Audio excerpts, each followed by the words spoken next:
A millionaire CEO pretended to be an employee until he fell in love with a desperate young woman. Before we start the story, leave a comment telling us what city you're watching from. Enjoy the story. Luna Bennett held her folder tightly against her chest. No job, no money, and rent overdue. She decided to try the impossible. Hand in her resume at Brightcore without an appointment. She walked into the building and headed straight for the elevator. When the doors opened, a man was already inside, wearing a simple suit and looking down at his phone. She stepped in, pretending to be confident. "Good morning," she said, as she entered. "Good morning," he replied without looking up. Luna pressed the button for the reception floor. The silence felt uncomfortable. He seemed so calm, which made her feel the sudden urge to speak. Maybe from nerves, or maybe just because, well, she tended to talk too much when she felt out of place. "You know, I once read that elevators are like life," she began. "Sometimes you're going up, sometimes down, and sometimes out of nowhere you get stuck in the middle." He looked at her, puzzled, but with a slight smile. "Elevator philosophy, that's a new one. I'm an expert in random metaphors. Actually, I'm here to drop off a resume. No interview or anything. Kind of crazy, right? Bold. Bold or desperate, hard to tell. If I were HR, I'd hire me just for the guts." Before he could answer, the elevator gave a little jolt and stopped. The lights flickered, the panel froze, everything shut down. "Oh no," Luna muttered, looking up. The man turned pale. He leaned against the wall and closed his eyes, sweating, breathing too fast. "You okay?" He nodded slightly, trying to keep it together. "Claustrophobic?" he confirmed with a tense gesture. Luna stepped closer, gently. "Look at me. That's it. Breathe in, breathe out. We're getting out of this, okay? And you're not going to die crushed between the 10th and 11th floors. I promise." He laughed, though still out of breath. "Seriously, just imagine the headline, 'Well-dressed man suffocates next to talkative girl who wouldn't stop talking.' Girl saves executive with bad jokes and no filter." "Much better," she replied. "Do you work in comedy?" "No, but maybe I should. Elevator stand-up could be my future." "Good evening, everyone. I'm Luna, and today we'll be stuck between the 3rd and 4th floors until someone remembers we're here." Time passed. She talked about everything. The economy, how companies forget people, how sometimes we just want someone to listen. She even joked about CEOs locked in glass offices like robots. He listened in silence, slowly calming down. "If I could give some advice to one of those suit-and-tie bosses," she said, "I'd say, smile more. Walk the halls, and try to remember the cleaning lady's name." When the elevator finally started moving again, they both felt oddly lighter. The panel lit up, numbers rising, and Luna smiled. See, nothing like a good chat and a shared panic attack to start the day. The doors opened at the reception floor. "It was a pleasure, Adrian," she said, after noticing his name subtly printed on his badge. "Hope the rest of your day runs more smoothly." "Likewise, Luna." She blinked, surprised. "Wait, how do you know my name?" "You said it," he replied, walking out another door before she could ask more. Still a bit stunned, Luna made her way to the front desk. The receptionist gave her a quick, unimpressed look. Her second-hand blazer, worn-out purse, and messy hair all screamed she didn't belong there. "Hi, I came to drop off my resume. I don't have an interview scheduled, but I'd really love a chance," she said with a sincere smile.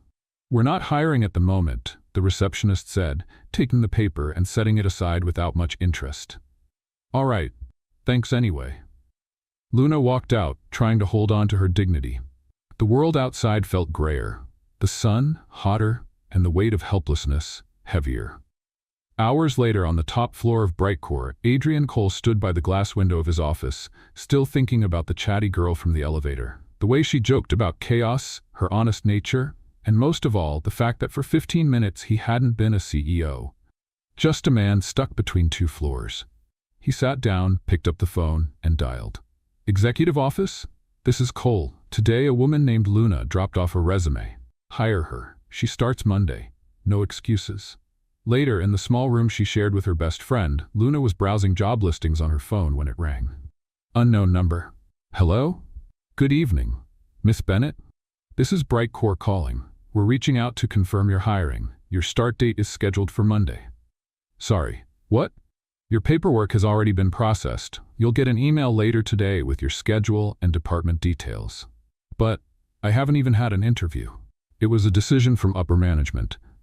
Luna hung up, stunned. "Friend, I got the job." Her friend, who was eating instant noodles, choked. "Wait, what?" "I just went there to drop off my resume. They didn't even let me talk properly, but they called me. I got it."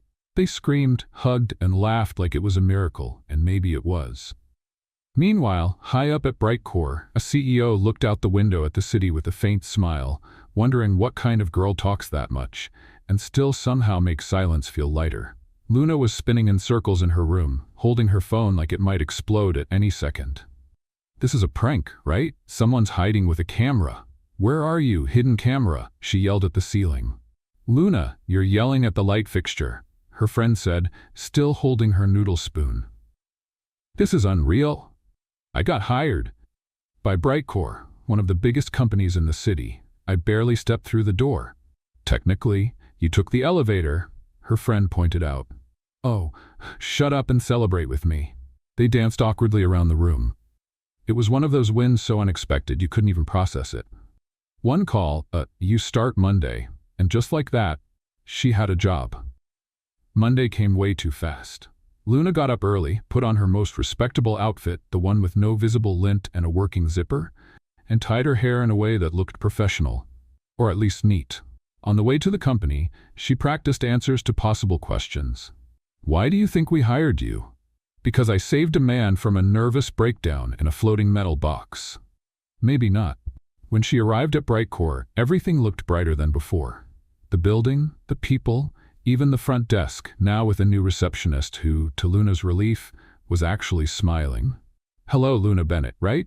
the receptionist asked. "You can head up. Here's your temporary badge. The strategic creation team is waiting for you." Strategic creation? She almost tripped on the rug. In the elevator, she looked closely at the badge. Her name was there, printed in a nice font and everything. No spelling mistakes. This was really happening. When she got to the right floor, she was greeted by a friendly, very energetic woman named Julia. "You're Luna? Oh, I'm so glad you're here. We've been waiting. Are you settled in? Have you had a moment to breathe? Want some coffee?" No. Coffee, please." "Perfect. Come on, I'll show you your desk." The desk was simple but neat. A computer was already waiting, and a handwritten note. "Welcome, Luna. It'll be fun working with you." She smiled. "Who left this?" "Oh, not sure. Someone on the floor. Maybe Adrian." She froze. "Adrian?" "Yeah, one of the nicest guys here. He's always wandering through all the departments. Kind of a chameleon. But he's smart, fun, a bit mysterious." Luna swallowed hard. The Adrian from the elevator? Before she could ask more, she heard a voice behind her. "I thought you'd run off," he said with that same calm tone and the same light blazer. She turned slowly. "Adrian? Hi, you? You work here?" "I do. Looks like you do too. Nice to see you again." She blinked, trying to piece it all together. "You? Work exactly where?" "Oh, a little bit of everywhere. I show up when people need me. Sometimes when they don't," he answered with a small, mysterious smile. "So, you're like a problem solver?" "Something like that." Before she could keep questioning him, Julia came back with the coffee. "Adrian, are you already filling our newbie's head with riddles?" "Just testing her endurance," he said, grabbing a cup for himself. "Luna, if you survive Adrian's jokes, you're already a good fit for the company culture." "Oh, after getting stuck in an elevator with him, nothing scares me now." Adrian coughed into his coffee. Julia laughed. "Don't tell me you were the elevator guy. Let's just say I was saved by a burst of nonstop talking." Luna wanted to crawl into a hole and stay there indefinitely. "That explains a lot," Julia said, smiling. The morning flew by. Luna was warmly welcomed by the team, even though she didn't fully understand how or why. She felt right there. Like for the first time in a long while, she was exactly where she needed to be. Between spreadsheets, presentations, and tossed around ideas, she noticed something interesting. Adrian was everywhere. Meetings, hallways, near the coffee machine. Always around, listening more than speaking, half smiling, like he knew something no one else did. He didn't seem like just another employee. At lunchtime, as she was heading down to the cafeteria with the group, she overheard someone say, "Hey, just a heads up, Mr. Cole is heading up to the creative floor today. Blue shirt as usual. Keep an eye out." "The CEO's coming upstairs?" someone mumbled. Luna frowned. "This CEO guy must be a real pain. I've never even seen a glimpse of him. He's like a mythical creature. Everyone talks about him, but no one's actually seen him. Adrian, who was just a few steps behind, coughed again, this time clearly trying to hold back a laugh. She turned around, suspicious. You're always nearby, Adrian. Let's just say I enjoy watching a good story unfold. She stared at him a little longer. Something about him didn't quite add up, but she chose to save the question for later. For now, she just wanted to enjoy her first day at work, the job that had practically fallen from the sky or the elevator, and try not to say anything else ridiculous in front of people she barely knew, even if one of them seemed suspiciously powerful. On Thursday morning, Luna noticed Adrian was wearing the same light blue shirt for the third day in a row. Either he owned several identical ones, which would be a serious case of lack of variety, or it was just a quirky trait that matched the mystery surrounding him. Do you think he has some kind of secret uniform? She asked Julia as she poured her coffee. Uniform or disguise? With that charm, I'm going with corporate spy, Julia replied with a wink. Luna laughed, but inside her radar kept buzzing. Adrian was everywhere, all the time, and no one seemed to know exactly what he did there. He was like glitter at a kid's party, impossible to ignore. Even so, she didn't expect to see him at the brainstorming meeting for Strategic Creative. The manager walked in with a look that said he was hiding something, which was never a good sign. Today's session will be led by a special guest. Adrian walked in right after, smiling, holding a tablet, and looking more rested than anyone else in the building. Good morning, everyone, he said, stopping in front of the group. I promise this won't be as traumatizing as a performance review. That's what they always say before torturing us with sticky notes, muttered Raphael, the team's sarcastic designer. Adrian gracefully ignored the comment. The task is simple. Create a campaign based on a concept companies love to say but rarely practice. The theme is truth, silence. You'll be working on ideas that explore how brands can be more genuine, more human, less marketing, more reality. And most important, I want honesty in the presentations. No sugarcoating, no Instagram filters. You've got 30 minutes, go. Luna grabbed her notebook with enthusiasm. She loved a good challenge with a bold theme. But she couldn't help sneaking glances at Adrian. He seemed different that day. More focused, more serious. Yet, he still had that slight smile on his face, like he already knew what everyone was going to say. 30 minutes passed like 5. Each team member presented their idea. Some were solid, others creative, and a few sounded like sleepy Friday afternoon pitches. When it was Luna's turn, she stood up. My campaign would be called Stop Pretending. Everyone already knows. The idea is to use sarcasm in favor of authenticity. Show what companies say versus what they actually do. She took a deep breath. For example, we value each employee as an essential part of the whole. And the image? A shared fridge with a wrinkled apple and sticky notes saying, "Don't touch my yogurt." Everyone laughed. Or, we care about our team's well-being. Below that, someone napping in the bathroom with their forehead against the wall. More laughter. The point is to expose the truth in a humorous way, because sometimes laughing at what's wrong is the first step to changing it. Adrian was watching her closely, his smile now a bit more obvious. When she finished, he was the only one who didn't clap. Instead, he said, "You're brave. Is that a good thing?" "It's rare." She sat down, not hiding her smile. That compliment felt more valuable than any evaluation score. After the meeting, Luna went to the break room for some water. She was distracted, thinking about how to improve her idea when she heard footsteps. Adrian leaned against the counter next to her, holding a mug. "Did you have fun today?" "A little. Speaking inconvenient truths out loud is always fun, especially when the audience can't do anything but laugh." "Exactly." He took a sip. "And you, Adrian, have you ever told someone an inconvenient truth?" "Yes, today actually." "Oh yeah, what was it?" "That I think you're brilliant." Luna nearly choked on her water. "Was that a pickup line?" "No, just an honest observation. But if you want, I can try a bad pickup line so you can compare." "No, please, spare me." "All right.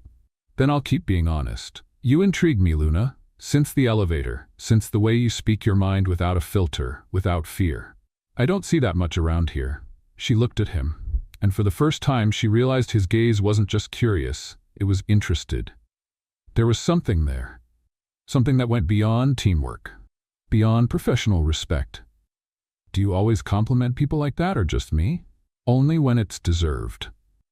Silence fell between them, but not the awkward kind. It was the kind of silence that makes everything feel clearer. You know what I find strange? Luna said, breaking the moment. What? The fact that you show up everywhere like a recurring character in my week. It's like my life is a show and you're the secret main character. What if I told you I like being around? I'd say that's suspicious. And what if I said it's true? She looked straight at him. Then, prove it. He set down his mug, took a step closer, and gently reached for her face. Her breath caught. Time stood still. Everything paused, and he kissed her. It wasn't a dramatic movie-style kiss. It was simple, real, with a hint of lukewarm coffee and a racing heartbeat, a kiss that said, "I'm here," without using any words. When they pulled back, Luna still had her eyes closed. Okay, that was unexpected. Was it? A little, and good or bad? Good, but you're still suspicious. Then give me time to prove otherwise. She laughed. Her cheeks were flushed. She felt happy, confused, and strangely comfortable with all of it. The next day, Luna arrived at work with a fluttering heart and a head full of questions. She didn't quite know what it all meant. If it was a beginning, a coincidence, or just something good in an unexpected moment. Adrian didn't show up that morning. She found it odd. Maybe he was trying to avoid turning the kiss into a topic. At lunchtime, she went to the cafeteria alone, got her food, sat in a corner, and soon heard footsteps behind her. This seat taken? She turned. It was him, with a small smile and 2 sodas in hand. You disappeared today. Had meetings, but I was thinking about you the whole time. She tried to hide her smile, failed miserably. And what did you think? That you're more dangerous than I thought. Me? You throw me off. That never happens. Welcome to my world, she said, taking the soda. I've been off balance since the elevator. They looked at each other, and suddenly the noisy cafeteria didn't matter, nor the curious glances, nor the fact that it was a place where no one usually got involved with anyone. This is really happening, isn't it? She asked, almost in a whisper. It is, and it's the best thing that's happened to me here. She laughed. So, what do we do now? We live. Carefully, patiently, and with more kisses, if you'll let me. I'll let you.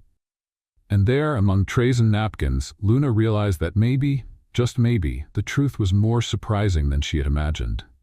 The morning after the kiss, Luna woke up with a ridiculous smile on her face. And it wasn't because she slept well. Because she didn't. She spent most of the night tossing in bed, laughing to herself, and replaying the moment Adrian kissed her. That kiss had turned everything upside down. Her thoughts, her focus, her sense of professional boundaries. I kissed Adrian, she said out loud as if trying to convince herself. I heard, Anna replied from the bathroom, toothbrush in her mouth.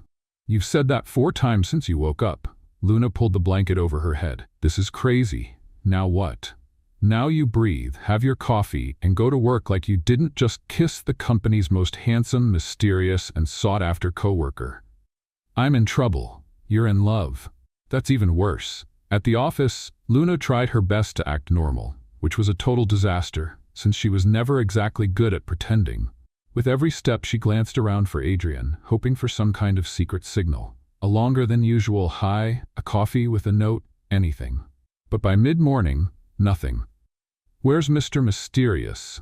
Whispered Julia as they passed by the break room, probably avoiding eye contact. Maybe he came to his senses and realized he got involved with an employee without health insurance. Or maybe he's planning the next kiss like a military operation. Luna blushed just at the thought. At lunchtime, she decided to go down alone. She needed some air and fries, or to fry her feelings, as she liked to say. She was busy with the ketchup when someone pulled out the chair next to her. Guess who got a 30-minute break? She nearly dropped her tray. Adrian? Present. He had his blazer slung over his shoulders and a smile that threw her heart rhythm off completely. I thought you were avoiding me. I thought about it, but then I remembered I'm terrible at running away. I always end up coming back.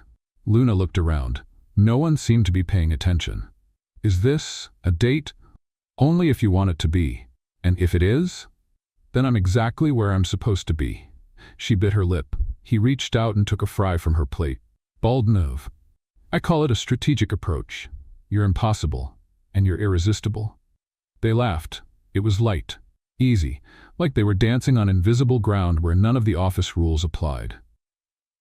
"Adrian," she said after a few minutes, "what exactly do you do at this company?" He paused for half a second. "You want to know my job title? I want to know who you really are." He smiled, but this time the smile was guarded. "Let's just say I'm someone who's curious. I like moving between departments, seeing things from a different angle. You talk like someone who knows more than they should, and you talk like someone who's about to find out more than they expected." She looked at him, but before she could press further, his phone buzzed. He glanced at the message and made a slight face. "I have to go upstairs." "A meeting?" "Something like that. You always disappear out of nowhere, and I always come back. Is that a promise?" "It's the best I can offer for now." He leaned in, close to her ear. "But I want to offer more." Then he left, as if he hadn't just turned her world upside down with one sentence and a glance. Let's play a little game for anyone reading the comments. Type pizza in the comments. Only those who made it this far will understand. Now, back to the story. Hours later, near the end of the workday, Luna decided to drop off the printed reports at the executive floor. Just one floor up. Easy. Simple. Harmless. She stepped into the elevator, fixed her hair using the reflection in the doors, and tried not to think about Adrian. When she reached the floor, she looked for the meeting room listed on the paper. She knocked on the slightly open door and stepped in quietly. The room was full, and in the back, standing and speaking about innovation and leadership, was him. Adrian. But not Adrian with the casual shirt and cryptic comments. It was Adrian Cole, wearing a badge, holding a title, standing out. On the screen behind him, it read in bold letters, Adrian Cole, CEO of Brightcore. Luna froze. He stopped speaking when he saw her. Her eyes widened. She swallowed hard, took a step back, then left the room like someone fleeing from an emotional fire. The world was spinning, and suddenly everything made far too much sense. Adrian, the CEO, the man she thought was just a curious, mysterious, and incredibly charming employee, was actually the one in charge of it all. No, she whispered inside the elevator. This can't be real. But it was, and suddenly, the kiss, the looks, the coffees, all seemed part of something much bigger. Too big, and far too real. Later that evening, back at home, Luna couldn't stop thinking about the scene in the meeting room. Adrian, or rather, Adrian Cole, standing there talking about innovation like he wasn't the same man who had stolen fries off her plate just days before. So mysterious Adrian was the boss all along, Anna said. And here I was thinking he was just a quirky analyst with a badge allergy, Luna replied, flopping onto the couch. You kissed the CEO. Anna, for heaven's sake, don't say that out loud. Sorry, but you kissed the CEO. Luna threw a pillow at her. The next morning, Luna avoided the break room. She avoided the elevators. She even avoided walking near the executive floor. She had spent the night rehearsing speeches in front of the mirror. Some were cold and direct, others dramatic and sarcastic. In none of them did Adrian respond the way she hoped. When the clock hit noon, she tried to sneak out to lunch 5 minutes early to avoid the crowd, but no luck. As soon as she stepped into the cafeteria, she saw him. He was already there, sitting at one of the corner tables, with 2 bottles of water on the table, a silent attempt at peace. She thought about pretending not to see him, but that wasn't who she was. Luna walked over, heart pounding, thoughts racing. Can I sit? She asked coldly. Please. She sat down slowly, keeping enough distance to make it clear that things were anything but friendly. So, CEO, she said, folding her arms. Adrian sighed. Luna? You let me believe you were just another employee. A curious one. A guy who popped up out of nowhere but had good taste in coffee. I know. And even after the kiss, you stayed quiet. I was going to tell you. I swear. I just didn't know how to do it without sounding like I was trying to manipulate you. At this point, it sounds exactly like that. He looked down for a moment. When he looked at her again, he seemed more vulnerable than ever. You have every right to be upset. And hurt. I just wanted a little time to experience something real. Without my name getting in the way of everything. You pulled it off, didn't you? For a few days, you were just Adrian, the guy I felt comfortable around, the one who made me laugh, who understood me, but all of that, it was based on a lie. It wasn't a lie, Luna. It was real. I just kept part of it from you, out of fear. Because when I'm with you, I'm not the CEO, I'm just me. She took a deep breath, crossing her arms on the table. That doesn't erase the fact that you hid it and put me in an awkward position. You had power over everything, and I didn't even know who you really were. I understand. That's why I'm here. No badge, no ready-made excuses. Just hoping for a chance to talk, outside of this place. Tonight, please. She looked at him. There was truth in his eyes, regret too, but inside she was still unsure. I'm not saying I'm ready to forgive you today, she said. I'm not asking for that today. But I'll talk to you, after work, somewhere we're not the CEO and the employee. Deal. The rest of the afternoon felt strange. Adrian disappeared. Literally, no one saw him in the halls or meeting rooms. Maybe he was giving her space, or maybe getting ready for the most tense conversation of his life. Luna, on the other hand, could barely type. Every time she saw his name pop up in the company system, her stomach turned. At 5:45, she sent her last email and shut down her computer. At exactly 6, a message popped up on her phone. I'll be at the main entrance. If you change your mind, that's okay. But if you want to hear me out, I'm here. She stared at the screen for a few seconds, then grabbed her bag, took a deep breath, and walked out. Adrian was waiting by a modest car, which was already unexpected given his title. No suit, no fancy watch, just him, in that same light blue shirt as always. Ready? Not yet, but let's go. The drive to the restaurant was quiet. Not an awkward silence, but the kind that gives you space to breathe. Adrian drove with one hand on the wheel, eyes focused on the road. Luna, in the passenger seat, watched the city through the windows, like it was the first time she'd seen that part of town. The radio played soft instrumental music. Nothing special, but just enough to keep her thoughts from getting too loud. You don't listen to music with lyrics? She asked, breaking the silence. With lyrics, I start thinking. Without them, I can just listen. She gave a short laugh. Adrian smiled faintly. I knew you had lines ready to go. I have a stash. You can use them whenever you want. I'll think about it. The restaurant was small and cozy, with warm lights hanging over rustic wooden tables. Nothing fancy, nothing corporate, no chance of running into anyone from Brightcore. The kind of place where no one cared about titles, reports, or quarterly goals. They sat in a quiet corner by the window. A friendly waiter brought 2 menus and disappeared. Luna flipped through the pages without really looking. Do you come here often? Whenever I need to remind myself I'm not just a name on a glass door. She nodded slowly.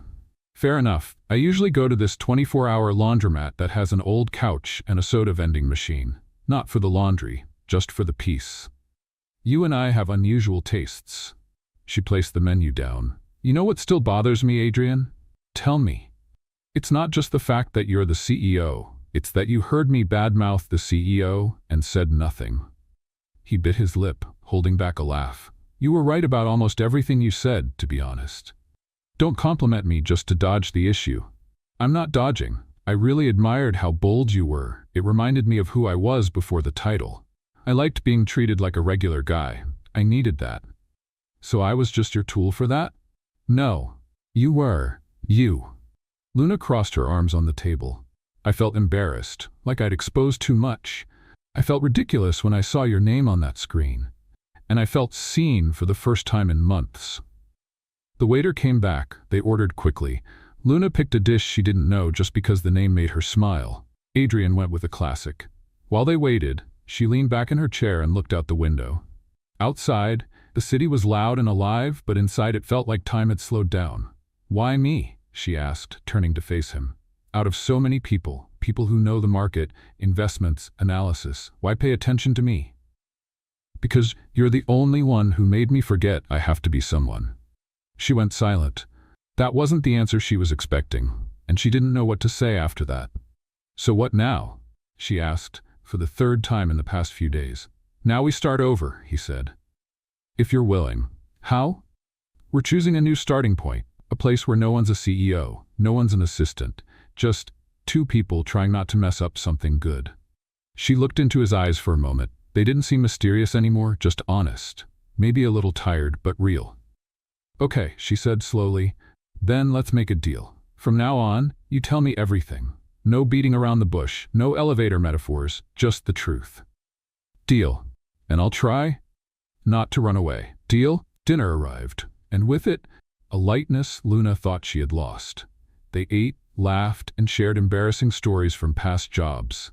Adrian told her about the time he spilled coffee on a minister at a conference. Luna topped that with the story of when she mistook a priest for the bank manager and asked for a spiritual loan. Later, they walked to the car in silence.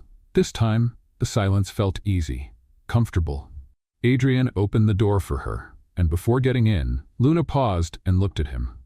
"Are you still willing to just be Adrian with me? Only if you'll just be Luna with me," she smiled. "I've never been anything else." He stepped closer, slowly. Her heart was beating fast, but there was no rush. When he kissed her, it was nothing like the kiss at the office. There was no surprise, no doubt, just choice. And right there, on some random sidewalk next to a tucked-away restaurant, Luna understood. Maybe what started out as a mistake was exactly the right thing she didn't know she needed. The week finally felt like it was back on track. Luna and Adrian started talking more naturally again. They exchanged knowing looks in the halls, and even though they kept things quiet, there was an unspoken agreement between them. A silent understanding that said, "We're trying."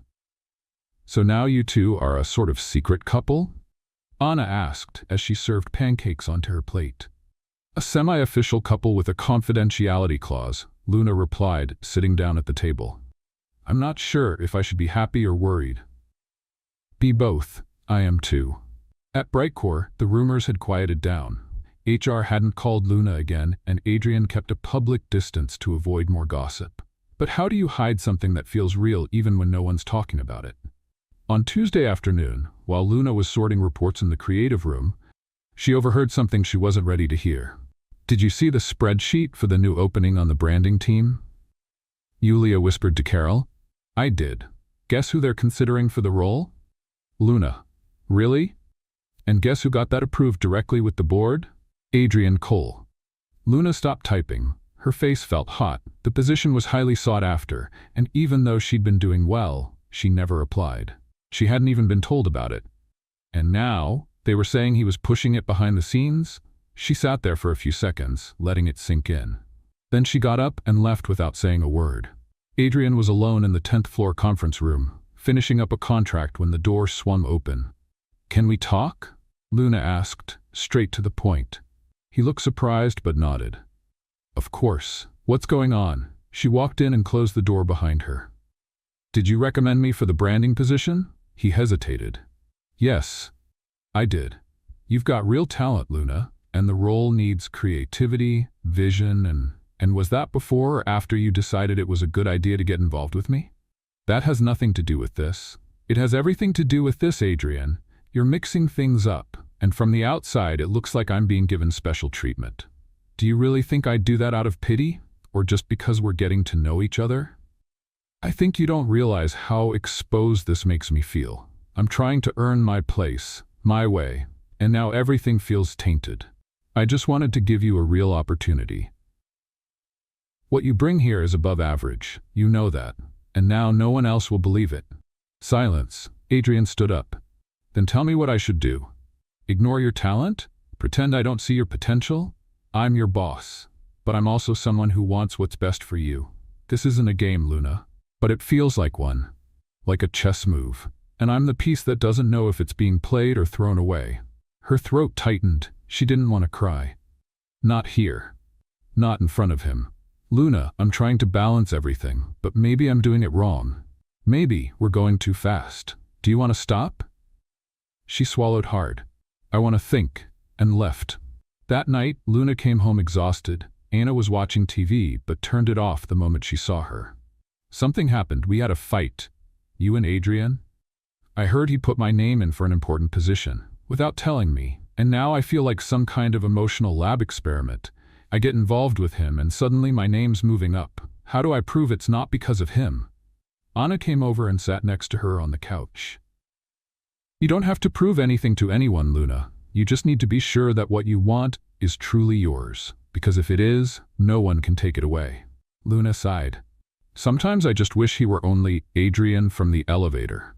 Nothing more. But he's not, and you're not just the girl who came in to drop off a resume anymore either." The next morning, Luna went to work as usual, But Adrian didn't show up. She didn't get a message, didn't see his car in the parking lot, nothing. She pretended not to care. At 3 p.m. an email arrived. Subject, temporary replacement. CEO Adrian Cole will be out for 2 days due to external commitments. In his absence, all operational decisions will be reviewed by the board. Luna closed the email, and at that moment, she felt the weight of the emptiness. Later, when she left the building, she found a small box on the back seat of her car. She recognized the handwriting on the note taped to the lid. Just a reminder that before I was CEO, I was just a guy in an elevator. Inside was a keychain shaped like an elevator, with 2 little metal figures inside. She held it gently, and didn't know whether to smile or cry. The second day, without Adrian, felt even longer than the first. Luna arrived early, as always, but something about the office felt different. His absence was like a sound you don't notice until it stops. A quiet space no one dared to fill. She tried to stick to her routine. Work. Answer emails. Avoid the flood of thoughts threatening to overflow. But it was impossible to ignore all the eyes on her. Even Julia, who never paid attention to gossip, now seemed to hesitate before starting a conversation. "Are you okay?" she asked, leaning on the edge of Luna's cubicle. "I'm fine. Why wouldn't I be? I don't know. You seem a little closed off." Luna forced a smile. "Maybe I'm just saving my energy. It's only Tuesday, and I already feel like I've lived a month's worth of emotions." Julia laughed, but something in her eyes held back. A quiet curiosity, like she was waiting for Luna to confess something. And that made Luna even more uneasy. In the 8th floor meeting room, Luna was called in for a chat with 2 board directors. "We just want to hear from you," one said, adjusting his glasses. "Learn about your experience with the company. See if there's anything you'd like to share." She knew what this was really about. It wasn't her experience. It was about her being too close to the CEO. "Everything's fine, thank you," she answered politely. "The branding position has been put on hold," the other one added casually. Luna nodded, keeping her expression steady. "I heard. It was a unanimous decision.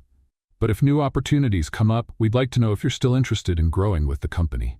Interested in growing on my own, or with help from the top, she wanted to ask, but she said nothing. "Of course. I'm here to work, above all else." "Great. You can count on us." She left the room with shaky legs. The knot in her chest tightened, but the smile on her face remained untouched. At the end of the day, Anna called just as Luna was waiting for the elevator. "So, did he show up?" "No. And the position he had recommended me for got cancelled." "Coincidence? I don't think so." "Me neither. But you know what's worse?" "What?" "I'm mad at him for it, and at the same time, I miss him." Anna sighed on the other end of the line. "That's what we call advanced stage emotional confusion." "Sounds accurate? You know what you need? A tranquilizer dart? A bit of distraction, and you're getting some tomorrow night." "What did you do?" "I signed us up for that gallery event, the urban photography one. There'll be free wine and people who don't talk about spreadsheets." "Free wine and art? I'm in."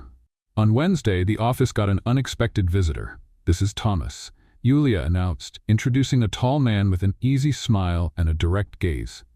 "He'll be with us for a month, sharing experiences between Brightcore locations. He's from the Chicago branch."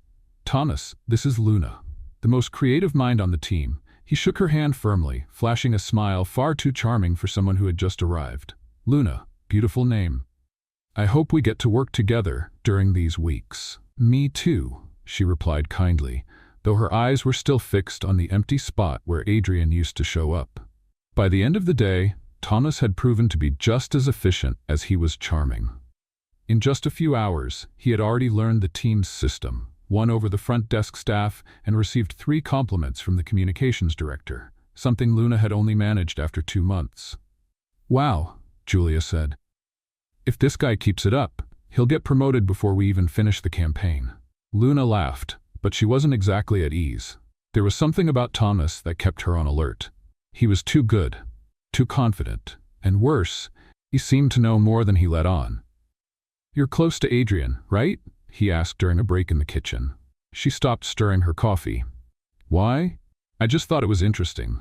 You changed when I mentioned his name, and I heard some rumors." "Rumors are great for people who like wasting time." "I don't like wasting time. That's why I'm asking directly. She looked at him, serious. I'm a professional, and I hope you are too. He raised his hands like he was backing off. Fair enough. I just thought we might understand each other better. Luna finished her coffee and left the room without another word. That evening, the gallery event felt like a different world. Soft lighting, people dressed too stylishly to seem real, and Anna looking stunning in a fitted black dress that made half the guests turn their heads. Luna wore jeans, a dress shirt, and a darker lipstick than usual, the kind of detail only someone paying close attention would notice. See, this is life. No HR, no emails, no reports. Just wine and pretending to be intellectual. Exactly. As they looked at a wall of black and white photos of spiral staircases, Luna felt someone approaching. Hope you two didn't start without me. She turned. Adrian. He wore a simple leather jacket, an open color shirt, and a subtle smile that couldn't quite hide how tired he looked. His eyes found hers instantly. Anna stepped away gracefully, leaving them alone in front of a photo that looked like a reflection of the confusion Luna felt inside. I thought you were still on leave, she said with a touch of irony. I was, but I got tired of staying away. How convenient. I came because I heard you'd be here. And why does that matter? He hesitated before answering. Because I couldn't go one more day without saying what I need to say. Luna crossed her arms. Say it. I messed up. Again. Trying to do the right thing the wrong way. I wanted to protect you and I pushed you away. I wanted to help you, and I ended up exposing you. But it wasn't out of carelessness.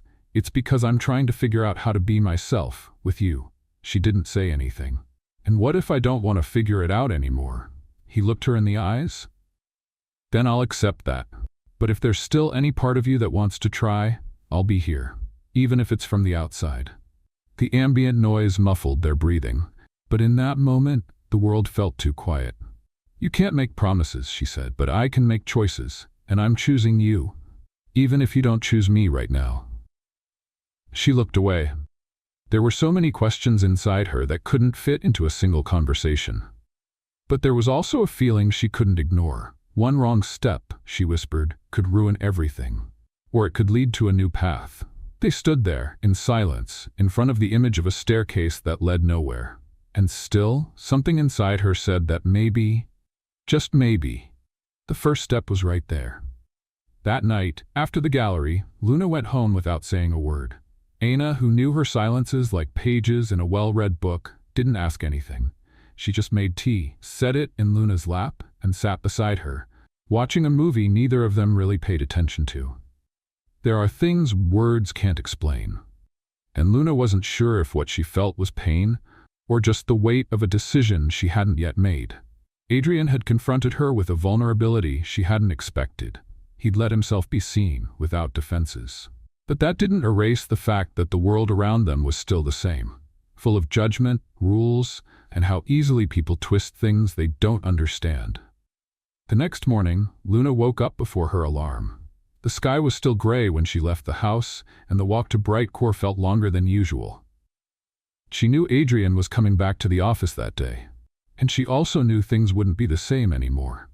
What they had shared, once light and full of possibilities, now felt like a tightrope stretched between two extremes, what they could be, and what the world would allow them to be.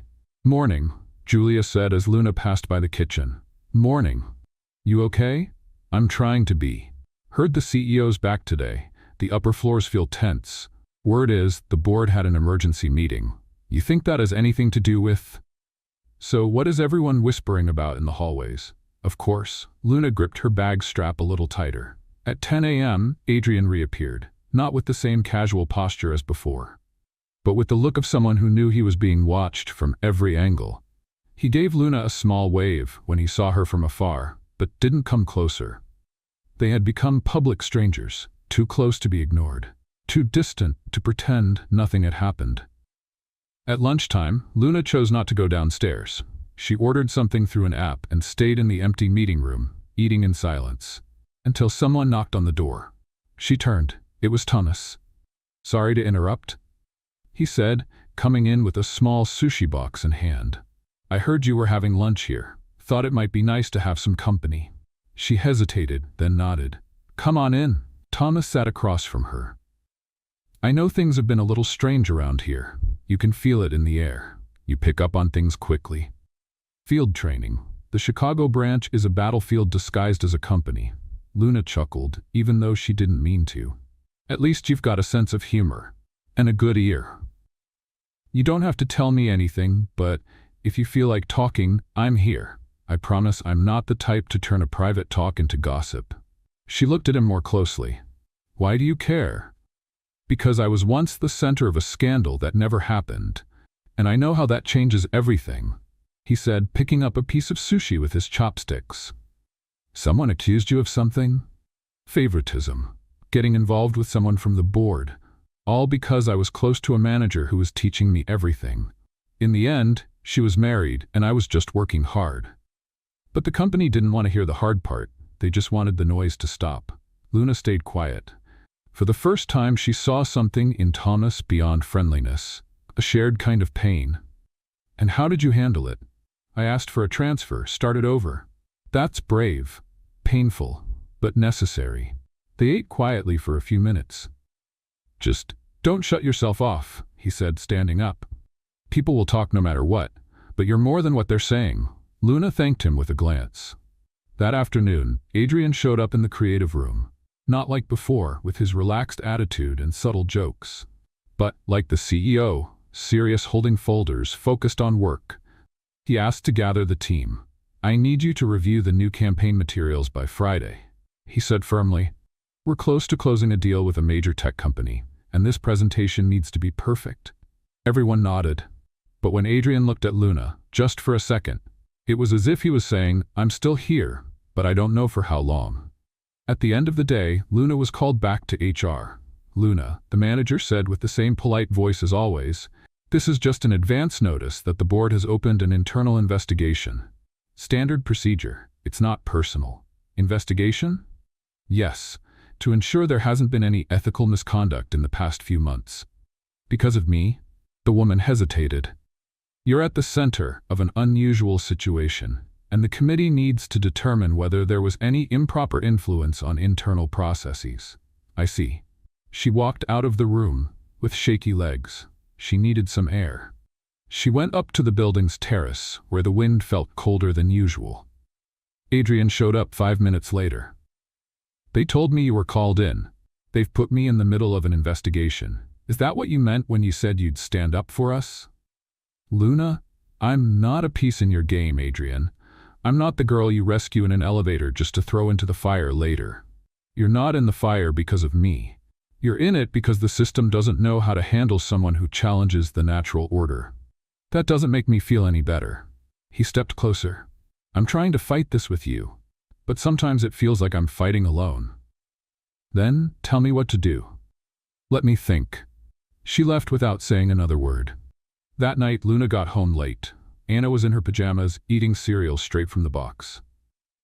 You look worse than I do on the last day of the month, she said. I'm in the middle of an official investigation. Because of Adrian. Anna stopped chewing. Are they pressuring you?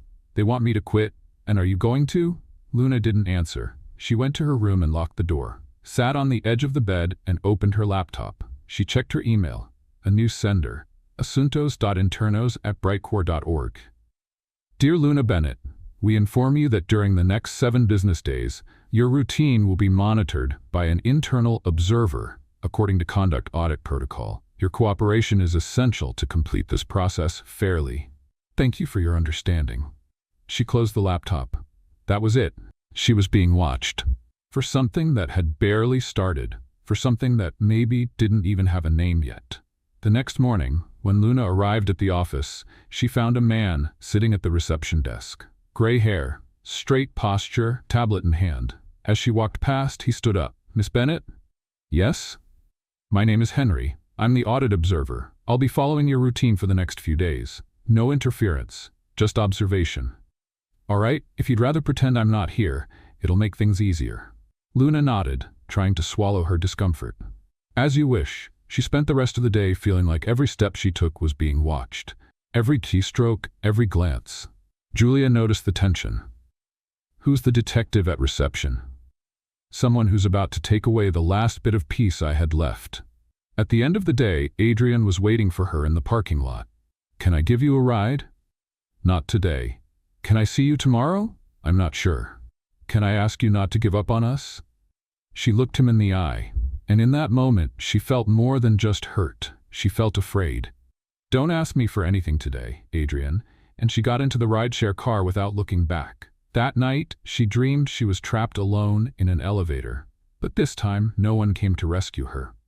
By now, Henry's presence in the office no longer caused curiosity. In less than 3 days, he had become part of the furniture. Quiet, discreet, but always there. Watching everything, like a mirror that doesn't judge but doesn't lie either. Luna tried to focus on work, but her attention dissolved among reports, unanswered messages, and the constant gaze of the observer. Has he ever smiled at you? Yulia asked, trying to lighten the mood as she worked on the presentation system. Henry? Not once. I'm starting to think he's an AI in a suit. Maybe he is.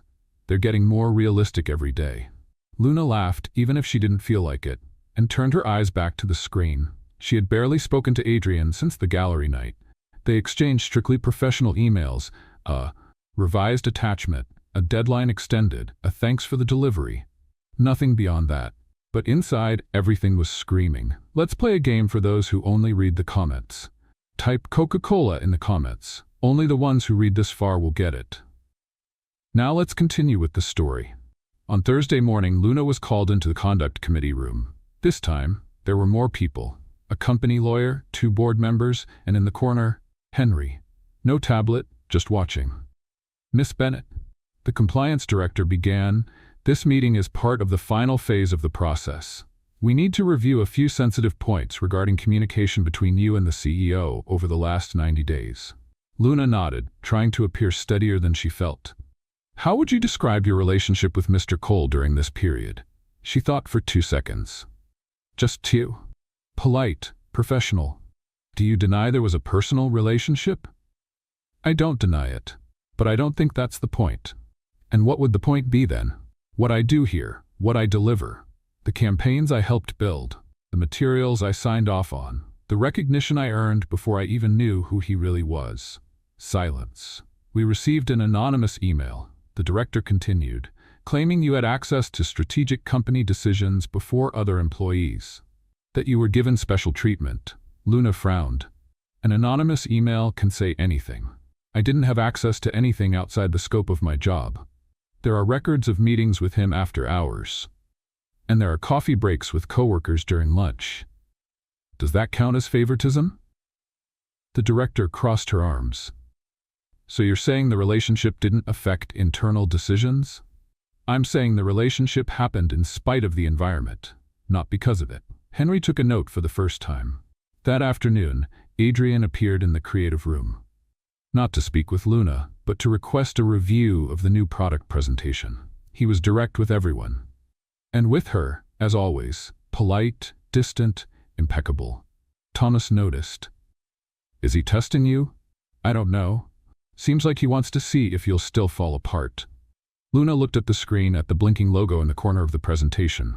I'm trying to figure out if I even want to keep solving this puzzle. On Friday, Anna showed up at work with a cup of coffee and an invitation in hand. I figured you might need this. Coffee? Moral support, but also this, she said, handing her a folded flyer. Launch event at the new neighborhood gallery. Modern art exhibit, live music, and get this, gourmet snacks. Luna took the flyer.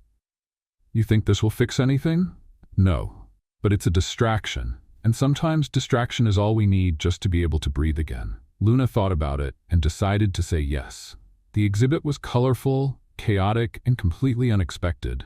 Some paintings looked like smudges, and the sculptures looked like nothing. But everything there was vibrant, and for some reason, comforting. Luna and Anna were looking at a blinking light installation when they heard a quiet voice behind them. I know that name, someone said. They turned around. It was a woman in her early 30s, with red hair tied in a bun and glasses hanging from the neckline of her blouse. You're Luna, right? Luna Bennett?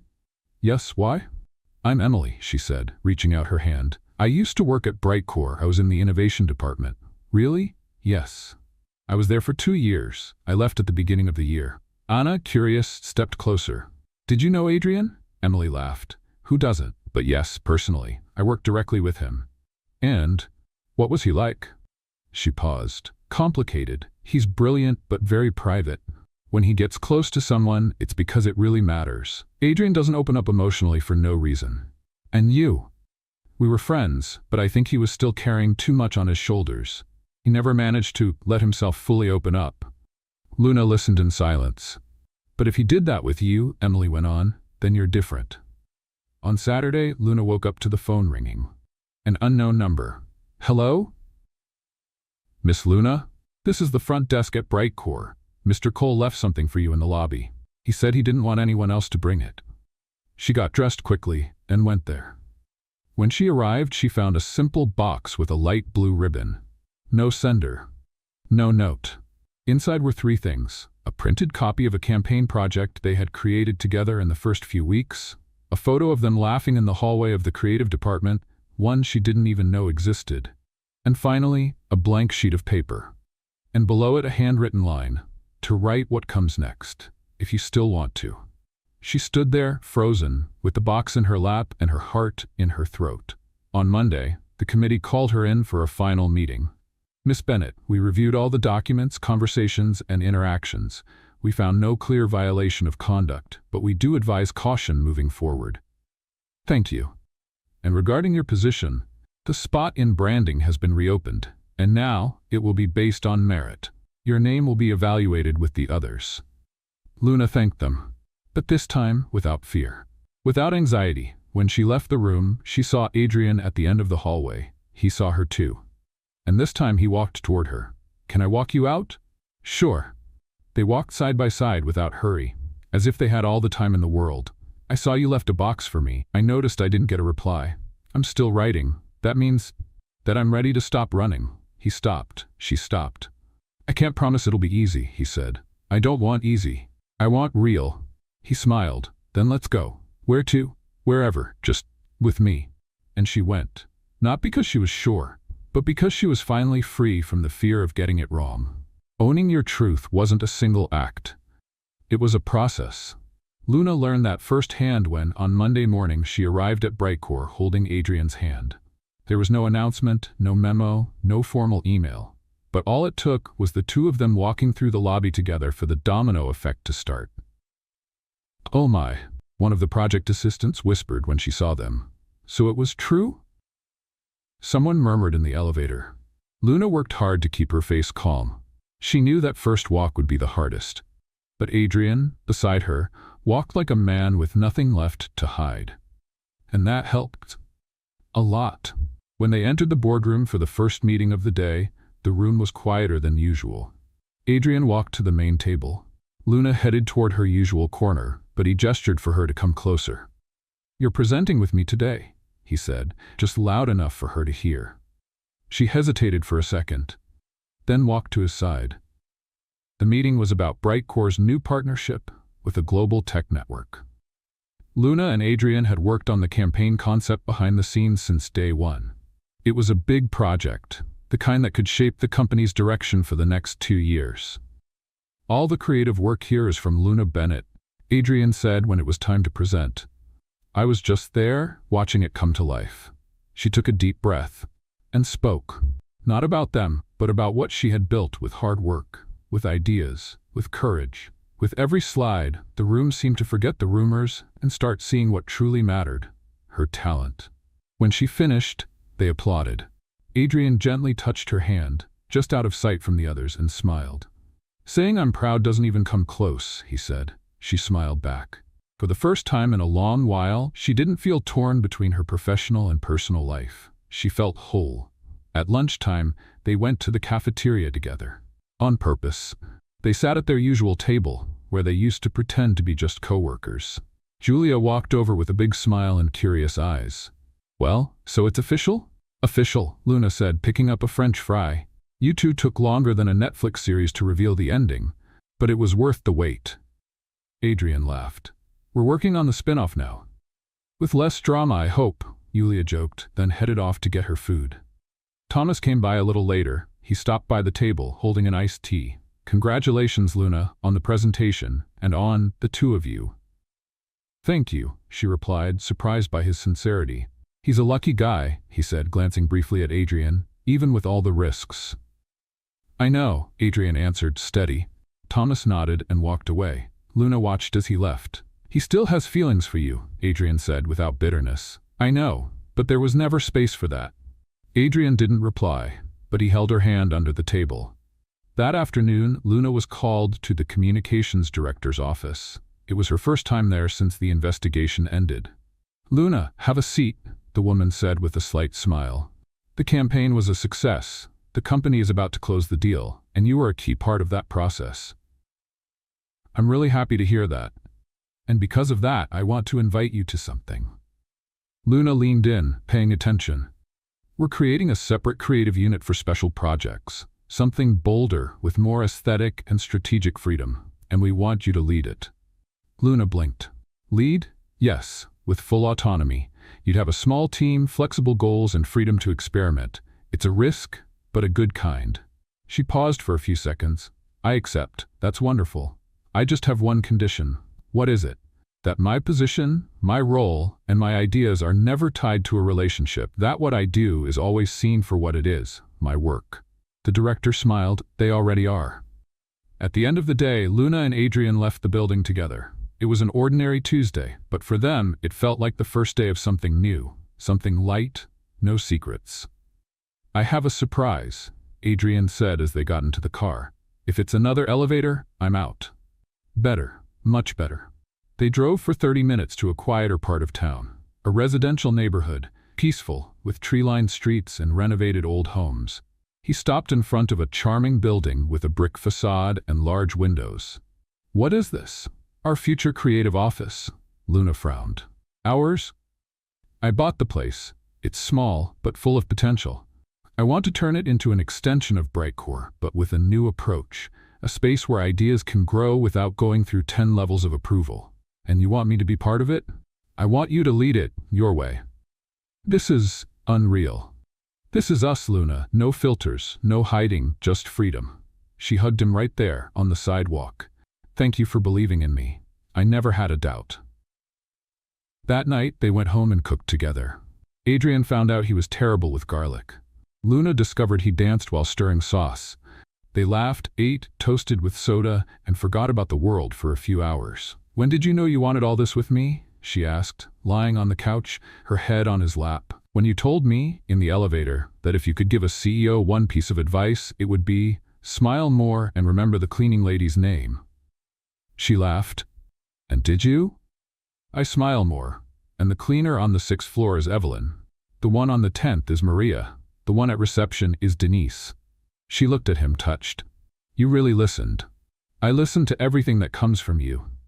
In the following days, they started getting things ready for the new creative space. Luna spent hours sketching layouts, picking furniture, painting walls, with help from Anna and Yulia, who volunteered without being asked. "I want a dark blue wall, with handwritten ideas framed on it," Luna said as she marked the wall with tape.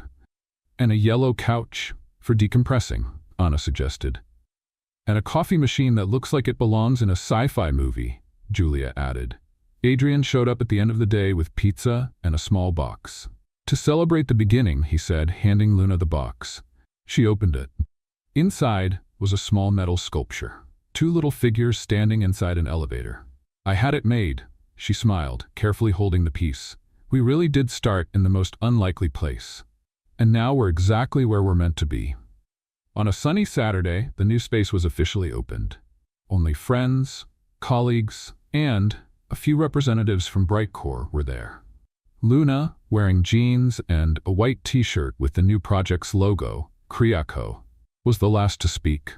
"When I first came to Brightcore, all I wanted was to drop off a resume. I ended up stepping into an elevator and walking out with a completely different life." Everyone laughed, touched. This space was born from the courage to step outside the mold, and from the belief that the most genuine ideas don't need a tie. They just need to be heard. She looked at Adrian, sitting in the audience, and courage, applause. That night, alone in the new office, Adrian pulled her into one last slow improvised dance. "No music? Just ours," he replied. And they danced, slowly, connected, in silence. 6 months had passed since Krieko's opening, and Luna was still amazed by the fact that she could wake up every day and do exactly what she loved alongside the person she loved. The creative space grew faster than anyone expected. Ideas bloomed as easily as laughter filled the colorful rooms. Brightcore, once a symbol of formality, now had a heart beating with creativity on the outside, and that heart had a name: Luna. Adrian watched her every day with quiet pride. He didn't need to step in anymore. He knew that there she was the leader she was born to be. Strong, approachable, brilliant. They kept a simple routine. They took turns cooking, doing the dishes, and driving Anna to the grocery store when she refused to renew her driver's license. But something had been growing between them, something that could no longer be ignored. One Saturday morning, Adrian asked Luna to meet him at the end of the trail behind town, a place they'd only visited once, right after finishing their first campaign together. A place she had once mentioned, almost in passing, as so beautiful it made you want to stay forever. He didn't say why. He just asked her to wear something comfortable and leave the rest to him. When Luna reached the top of the trail, after almost 40 minutes of climbing, she needed a few seconds to understand what she was seeing. Fairy lights were hanging from the trees, forming a soft semicircle around a rustic wooden table, covered with a white cloth and 2 plates, ready for dinner. In the background, the sky opened in shades of gold and orange, the sunset reflecting on the small lake by the clearing. Adrian stood in the center of it all, wearing a white shirt with the sleeves rolled up, light-colored pants, and an expression that said everything. "Is this?" Luna began, breathless. "What I think it is? Depends. Did you think this was just dinner?" She laughed, still amazed. "I thought you were going to ask me to review another presentation." He walked up, took her hand, and led her to the center of the lights. "Luna Bennett, you came into my life in the tightest space imaginable," he said, and she laughed. "And still, you found room inside me for everything I didn't even know I needed." She bit her lower lip, eyes already filling with tears. "You taught me to step off the pedestal, to listen more than give orders. You reminded me the world is made of small details, and that love can begin with an apology and a bad joke in an elevator." He pulled a small box from his pocket. "And that's why I'm asking, will you marry me?" Luna laughed through her tears. "This is completely irresponsible. A little. And definitely crazy. Very. But it's exactly what I want." She said yes, with her eyes, her laughter, her whole heart. And he slipped the ring on her finger with hands that shook more than he expected. They kissed with the sunset as their witness. And in that moment, Luna was certain the entire world had paused just for the two of them. The wedding took place 3 months later, at a vineyard in the California hills, where the vines danced in the breeze and the sky seemed closer to the earth. Luna wore a light dress, made of flowing fabric, with sleeves that floated over her arms like a breeze. Her hair was gently pinned up, with a few loose strands framing her face. Adrian wore a light blue suit, no tie, just as he'd promised, because, as he said with a smile, commitment doesn't have to be tight around the neck. Anna walked in with the rings. Julia cried from start to finish. And Thomas, now promoted and married to a barista from Seattle, took pictures from every possible angle. During the vows, Adrian held the microphone firmly. "I promise to keep listening to you. I promise to laugh at your metaphors and respect your silences. I promise to bring you coffee on cloudy days and give you quiet on chaotic ones. I promise to dance with you even when there's no music." Luna, eyes glowing, replied, "I promise to hold your hand through the crazy ideas, the hard days, and the moments when you forget how to cook rice. I promise to remind you that being vulnerable is a strength, that love is a choice, and that our story is just beginning." They kissed under a soft shower of white petals, thrown by Brightcore employees who no longer knew where the company ended and the family began. On their honeymoon, in a wooden house by a lake in Oregon, Luna and Adrian spent days completely unplugged from the world. They slept in, cooked together, read quietly side by side. They didn't need anything else. One sunny morning, Luna sat beside him on the porch with 2 cups of tea in her hands and a nervous look that didn't quite match someone simply delivering a drink. "I need to tell you something," she said. Adrian raised an eyebrow. "You forgot to pay the credit card?" "No, but we'll probably forget to pay a lot of things in the next few months." Okay, that sounds concerning. She placed a hand on his chest. I'm pregnant. Silence. His eyes widened. You're really? She nodded. There's more. More? It's two. He took a few seconds to take it in. Two? Twins. He stood up suddenly, then sat down, then stood up again. We're having two babies? Yes. Oh wow, we're going to be a team. She laughed a bit nervously. A small, noisy, and probably messy team. He knelt in front of her and placed his hands on her still flat belly. They're going to be amazing, because they're part of you. She held his face in her hands, and part of you. They kissed like it was all beginning again, like the future had suddenly become even more beautiful. Months later, Kriako expanded. Brightcore launched an internal creativity program inspired by the unit led by Luna. Their relationship, once a secret, was now a source of inspiration. And on an ordinary afternoon, when Luna came home tired from work, she found Adrian on the living room floor with a disassembled crib and an instruction manual. Are you going to help me, or pretend this is too easy for me to include you? I'm the boss now, she replied, laughing, and my job is to delegate. I'm sure one of the babies is going to inherit that sense of humor of yours, and the other your need to overplan. Balance, he said, smiling. She sat beside him, resting her head on his shoulder. You know, if someone had told me my life would change after walking into the wrong elevator, I would have laughed. But you walked in. I did. And now? Now I never want to leave. Adrian kissed her forehead, and they stayed there, surrounded by screws, laughter, and unspoken promises. What did you think of Luna and Adrian's story? Leave your thoughts in the comments. Rate this story from 0 to 10. What score would you give? Subscribe to the channel and turn on notifications to follow all our stories, and don't forget to check out more emotional stories by clicking right here on the final screen.